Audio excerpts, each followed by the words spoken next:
Thanks, welcome, Huy. Thank you. How do I get to my slides? Just so they go on keynote there, Justin.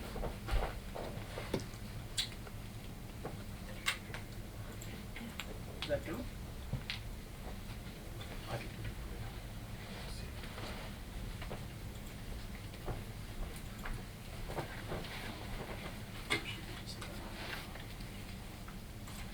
There we go.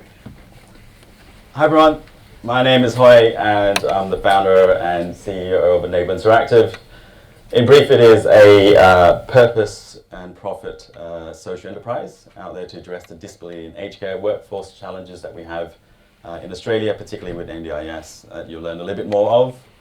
And as Justin said, I flew here, and for me to get here, I caught an Uber, or an Uber Assist to be precise.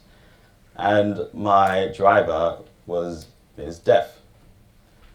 And the experience was quite comfortable. He helped me into the car, and as though he knew me before. He did a few hand gestures, and so did I, to decide on where to put my wheelchair, where to stow it.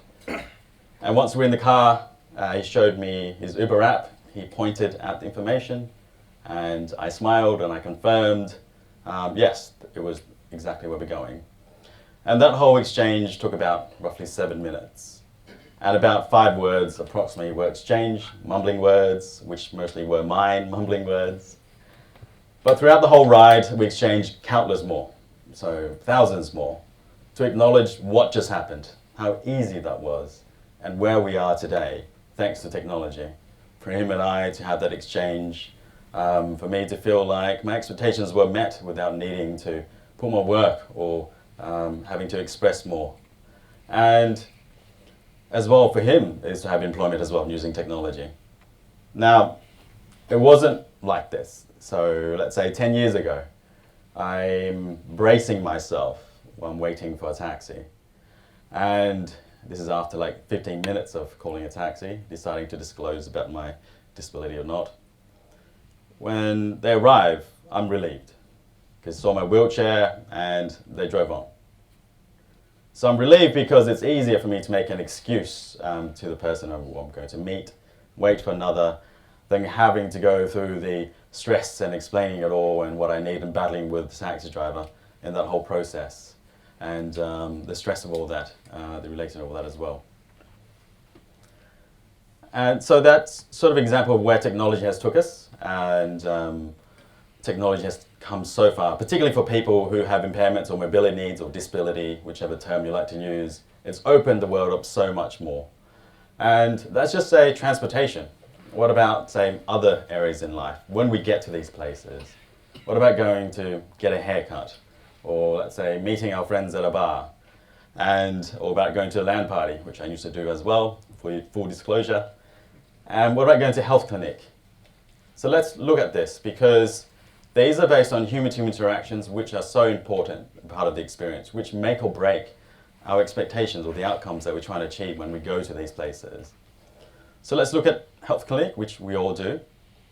And this time, I am a person who's deaf. And I've stopped driving my Uber car for the day. I'm going to visit a health clinic because I'm uncomfortable, I'm not feeling well. And I'm stressed, I'm in pain, but I'm also bracing myself, getting to go to the counter, knowing that my expectations will not be met, knowing very well currently that people would not know what to do with me, how to communicate with me, and unlikely that they'll have a sign language interpreter who could speak my language or the language which I sign in. And of course that exasperates why I'm there in the first place and doesn't really help. But let's pause this. Let's look into the future just a little bit. So let's look into, let's say, a few years' time. Let's replay the scene again. And I've downloaded this app called Enabler. I created my avatar about myself, and as well as I sent a bit of a need or a bit of a request onwards to the place I'm visiting. And that staff would have created a profile about themselves as well. So this time I've arrived, I'm so much more comfortable and feeling more relieved, even though I'm still in pain, because I can see the app opened by the staff at the counter, and whoever they may be, would be going up to me using the gestures which I would know, and makes it so much easier for me, as though they knew me before, as though they knew what I was wanting to expect, and the whole experience was comfortable and seamless. And this is what Enabler is in general. So what we are doing is creating a disability workforce training to start off with. So that's not too far in the future. And that's a scene that we have right now in one of our modules for Queensland Health. In Queensland here, working with the organisation here to get to all the health clinics available to increase the awareness and access for people with disabilities.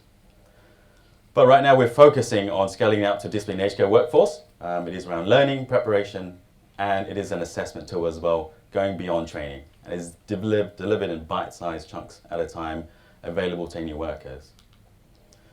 And why is this needed? For people who don't know what's happening in the disability sector or the workforce, we have 25% of the workforce leaving. The churn rate is massive. Incidents, accidents, stresses. So it's not just the person with disabilities, it's on the other side as well for workers. Because disability is complex. And of course there are high incidents and accidents rates out there. We have a whole Royal Commission going on at that present. And as well as we need another 90,000 workers. So that is a perfect storm for a massive issue to address. But what are we doing about it? What is actually the problem we're solving around here? Because that's a big, complex problem. For us, we found training and education as the root cause of that, as one of the most scalable things we can do. Existing e-learnings, people are not completing the learning, right? It's boring, we all know that.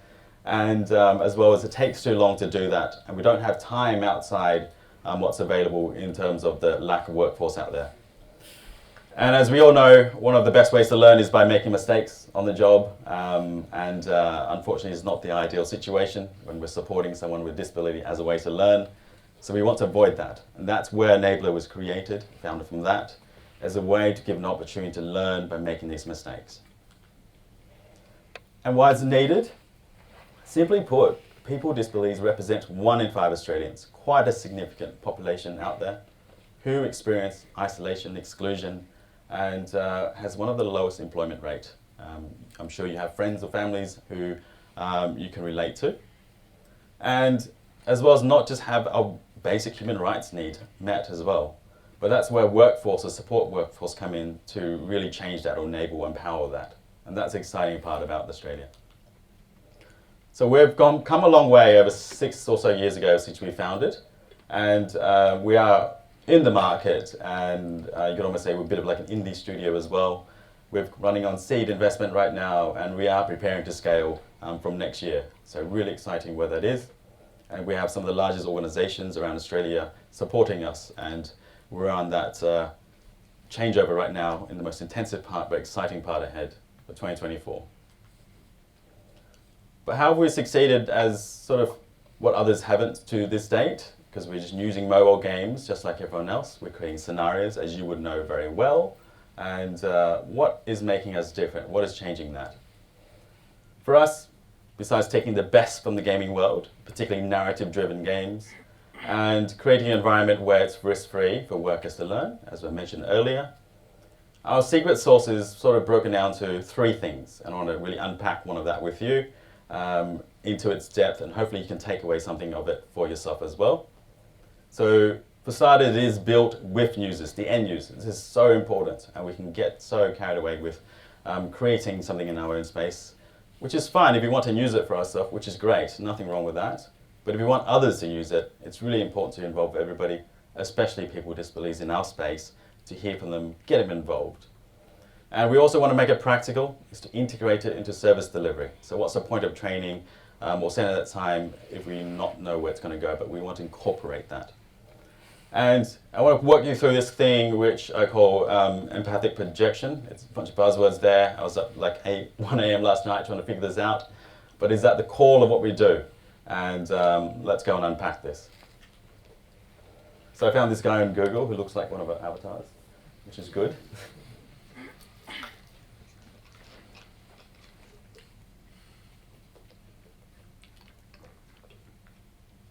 So what this is for us to achieve emotional engagement and as well as to really understand that empathy is at the core of good service delivery and human interactions, right? And you guys know pretty well what empathy would be. But that's one of the core values of service delivery, is to be delivering in a way that understands the needs of others and how they feel and wants and needs, etc. So let's dive into this for a bit of time and unpack it. So let's go 3 ingredients that we'll need. And I'm going to throw this thing around, which is going to be the roaming microphone. So what is a psychological projection? Anybody? Guess. Do you want to have a go? Back. Yeah. Oh, okay. What? You What's got your this. head? I can't even see All right, it. all You right. got this.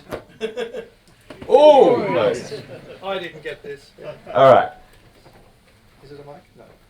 Hello. Is that on? I think you got to press it. Test 1, 2. Where do I talk into? Yeah, it's up there. No. Test 1. I don't know. Throw it here, I'll turn You it can on. project. Yeah. Pretty aggressive. All right. Oh. Yeah, awesome.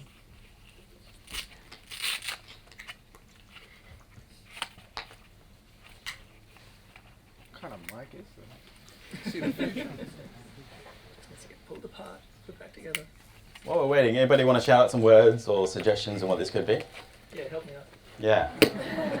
You ready? Awesome. Okay, does that work now? Yes. That's definitely working. Is it where I project my psychological kind of biases and various things onto you? So if I think, for example, you're in a wheelchair, you must be needing lots of help all the time with everything, as a really bad example, but probably a valid example. That's a great example. The other good one is also that I can skip cues as well, so that's pretty good. Really well. So, yeah. Excellent. That's an amazing example. So just a few more words here, what it is, and you're quite bang on. It is projecting our feelings and thoughts onto others. Most of the times it is actually a bit of a defense mechanism that we do, and it's usually negative, but it's also at times hopefully positive through our self-development. But for workers, this is actually something to really acknowledge during a learning process that we need to work on. And we needed create a space for workers to project themselves onto it. Prior knowledge and experiences which people bring, and the emotional state of the individual as well. So we need to acknowledge that, have a space for it. Unless that's done, it's very hard to, I guess, introduce any kind of learning method or anything towards for them to learn or adopt. And as well as to hold that space for them. So the next one, expectation in a human relationship refers to what? Can you throw? Yeah. Oh. Yep. Anybody? Yes. Yep. Oh. Cool. You even half put your hand up. I've got you. And can you get an example for yourself too? Oh, wow. Okay, this just kind of looks like that. Expectations in relationships, I think, just refers to, say, it can be expecting how you believe your friends should be, like, as in, like, they could be, say, if they're not being good friends, you think, oh, well, I kind of expected you to at least be like, hey, you're okay, maybe something like that if I was going through something. Or say, if you have maybe a rocky relationship with your parents, and while obviously that can always be an incredibly complex thing of not everyone's, like, obviously no one's perfect in anything like that, but like just expecting at least basic empathy from them. Amazing. Excellent. Thank you. Kind of like the future box. Yeah. Yeah. If you want to go, you've got to ask questions.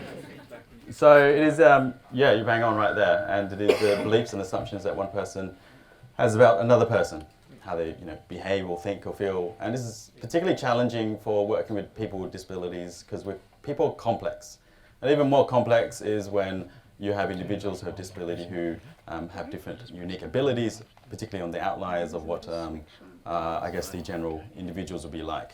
So it is quite can be a challenging space to understand, feel what it is like to support someone. And this is where workers would go and make mistakes during the job as a way to learn what is not expected, essentially, experientially.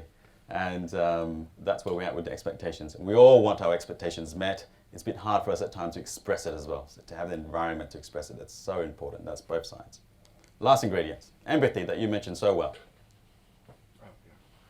Anybody else? There we go. I don't have to throw far for you. Wait, do I talk right through? Yeah. Go for it. So empathy is just being able to actually connect emotionally with others, understand what they're going through on that sort of level, and being able to assist them or read them a bit better. Amazing, thank you. Absolutely. So it is understanding the feelings of others, and this is around social interactions. This is so important because this is the nature of, it's everyday things we do. And empathy is so interesting where we can actually learn it. It can be learnt, and it can be also taught as well. So this is what I mentioned earlier in the beginning, and this is what we're working on to be able to deliver that.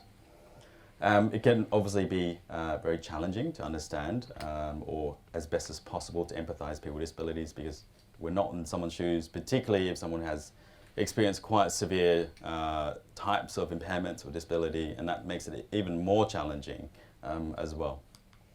So let's solve this. So the first stage is to create a vessel for someone to project himself onto, right?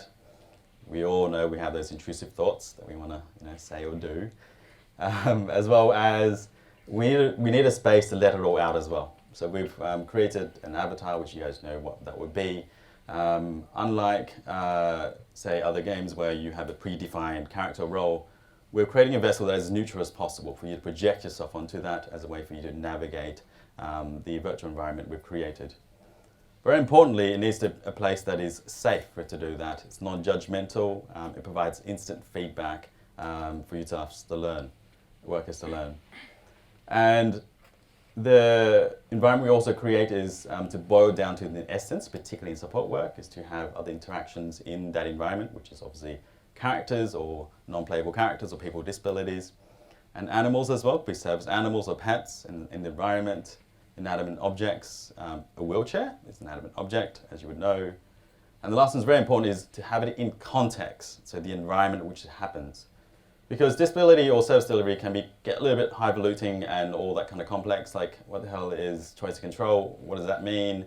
What's person-centered? What does that mean? But we can play it out visually. It makes so much more sense. And I'm probably going to point here that our focused user group would be people who are culturally and linguistically diverse, who make up the majority of the workforce, which is over 3,000 or 5,000 strong, 500,000 strong in Australia. We still need more. And the next stage would be looking at defining or setting expectations for that avatar or that environment. And unless we know what the expectations are, it becomes as we're setting up people for failure, essentially. This is where we've worked closely with people in the community, service providers, and people with disabilities. What's the ideal support worker look like or interact and do? What's the ideal behavior? So these are some of the main ones, which would be respectful, person-centered, etc., reliable, consistent, but also empathetic. And on top of that, the topics that we do is around learning outcomes. So certain topics, for example, medication or assisting medication or whatnot, requires special technical techniques. So from there, we create teachable moments in a virtual environment through scenarios and through choices, right? So we set an outcome, an objective. A worker will want to fulfill their job. This is what they need to do. Make a choice, and there's consequences of these choices. The consequences can be good, bad, neutral, etc., but there is a consequence. And we reward the players for making choices. So this is so important that we also need to do continuously more of that. Sure, we can award players for doing good choices and bad choices and whatnot, but we need to award players for continuing and doing and engaging, right? Just taking the action is so important. And an example of choices, the good choices is what I mentioned before, those values and principles. Everything else could either be a fail, not ideal, or connecting the story to the narrative. So storytelling is another very important ingredient that you know very well. And sometimes having no choice is a choice itself. So later when hopefully you go out and have a play, there'll be time situations where there'll be pressure into certain choices. Sometimes you've got to stand fast and not make a choice as a decision to make. So we're going to mix it all together in those three ingredients or elements. And we're going to add a dash of time, particularly a very small amount of time. 7 minutes so far, but we're going to keep working on this. So that workers can project themselves onto an avatar, play in an interactive environment in that bite size. We throw all sorts of situations and scenarios at people to be able to build capacity in terms of the most robust kind of way for them to connect to and have that experience, have that interactions with they haven't had a chance to before, understanding what certain expectations are for certain individuals. Because we don't usually get a chance to interact with certain people who have disability on an everyday basis. And as well as that environment for people to bring all themselves to it, all the best part of them, all their emotions, and have a safe place to be able to do that. So this is, I guess, what it looks like in general. This guy will be able to see himself or represent himself on an avatar, play through the scenarios, and feel immersed into that.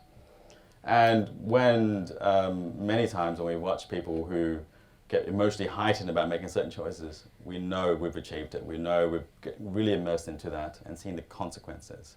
And every now and then I can hear the same, stories been told to me of workers who I've talked to in the past that they can still remember certain actions or interactions. And one of my close support workers is continuously reminding me about how she always gets a receipt because that's in a scenario where she didn't get it and got my character really angry, so now she does it all the time. And most importantly, is to integrate into real life. So this is an exciting data piece that we have. We have much more.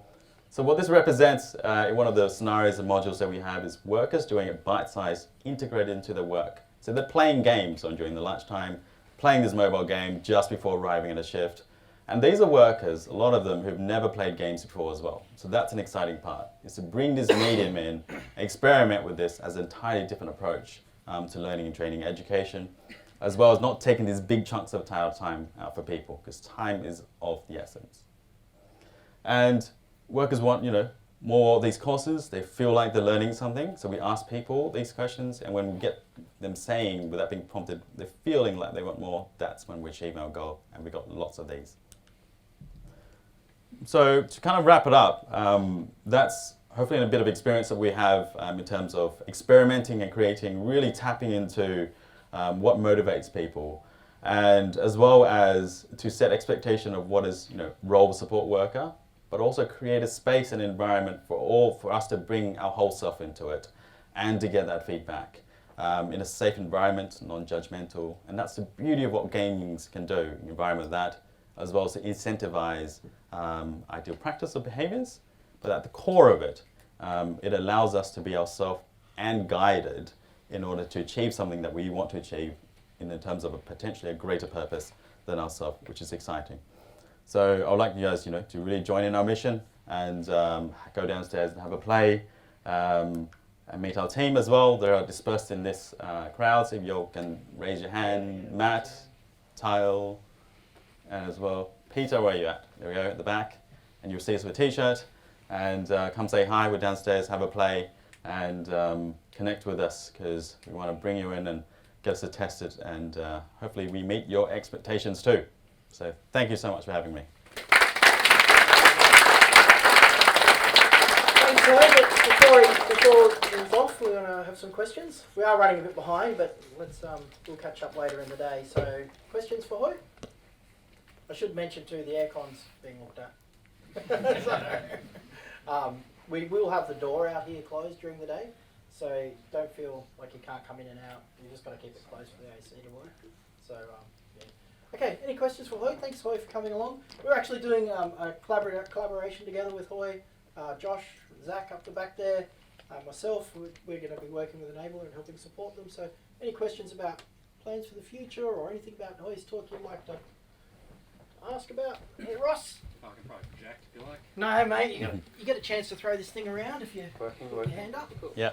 I just wanted to know, do you have any difficulty having people come forward to share their experiences, or how easy do you think that'll be to find people who are willing to weigh in on the design for this?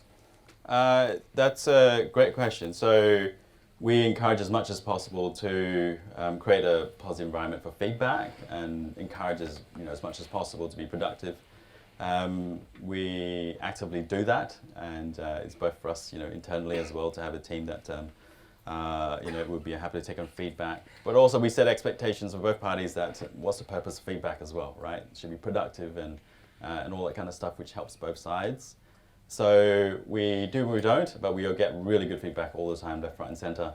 And as long as we kind of align in what the mission is, right? So thank you. You right for this one, Lawrence? Can I trust you? Ross, you'll back up on this? 3, 2, 1. Oh, nice. Me personally, Test. There we go. I understand for the first training one, you are focused on low polish stuff. Mm. Have you ever considered like high polish stuff? Like I think there was the game that was like you go through like this abandoned building and it's like a police shooter one, I think it is. That was like really like almost indistinguishable from real life. Mm. Have you ever thought of maybe getting that sort of technology to really immerse, maybe in an immersive project, something that they can really like from a first-person perspective and how they would treat someone with a disability in that respect, from like the actual perspective? Great question, and that's actually a really interesting point to make. So, to point out, the short answer is briefly, and this is going to sound like a great excuse, is we purposely keeping it to low poly and with less details for a very important reason. Besides, it's actually easier, cheaper to make and whatnot, but very importantly, we need room for people to fill in the gaps. And this is so important because if we are so explicit, so exact in terms of training how to support someone, it is, right? And we're setting up for failure, literally. So we have workers then going exact specific, expecting a very specific thing.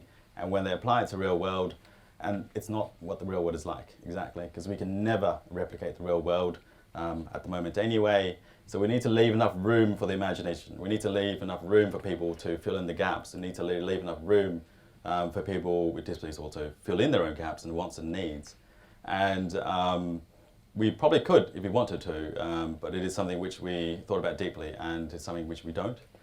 So we want to create the overarching approach and method and etc., but leave the rest to fill in the gaps, and that's so important. Otherwise, we're not meeting people's needs and expectations.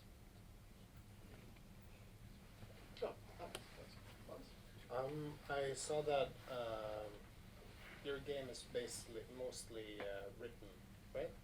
I was wondering if you've ever had any problems with the timing of people not being able to read with disabilities, or international workers, if they've had difficulties being able to read it in time and being able to answer properly.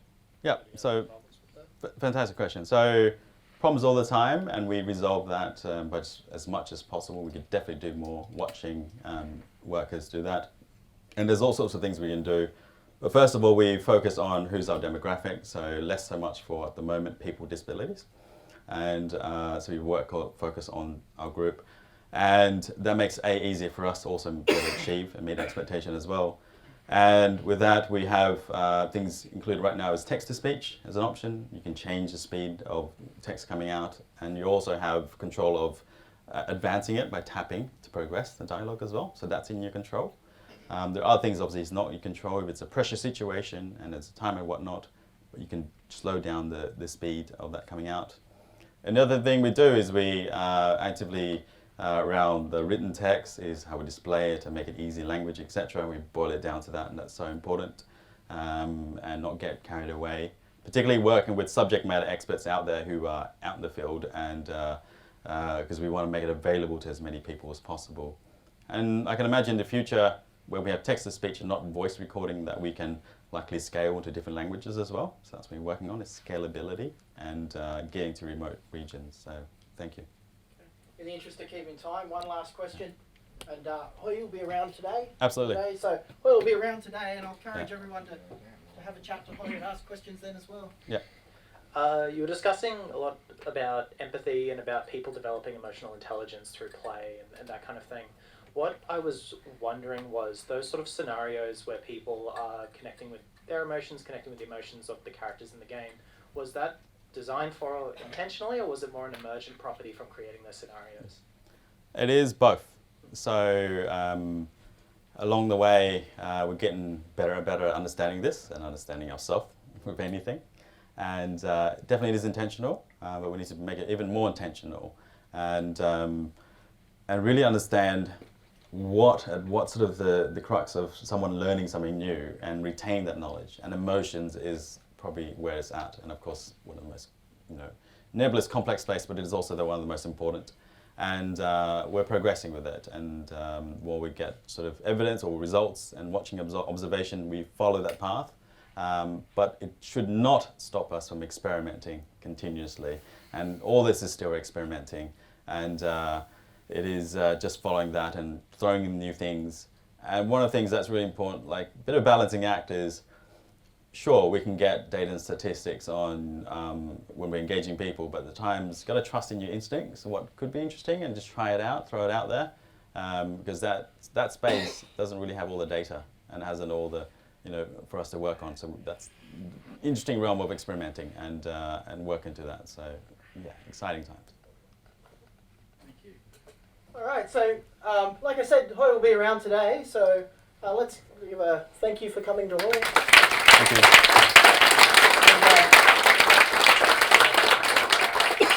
Huy's truly an amazing person. He's also an aviator and does lots of interesting other things as well besides enabler. So when I get a chance, we're going to talk about that as well at some point. But if you get a chance to talk to Huy today, go up and say hello. You don't bite, do you, Huy? Sometimes. Okay, so if you say the wrong thing, you might get Exactly. But yeah, so try and use the time today to do that. We're going to push on now into our paper session. So that we've got 2 sessions happening in the soundstage.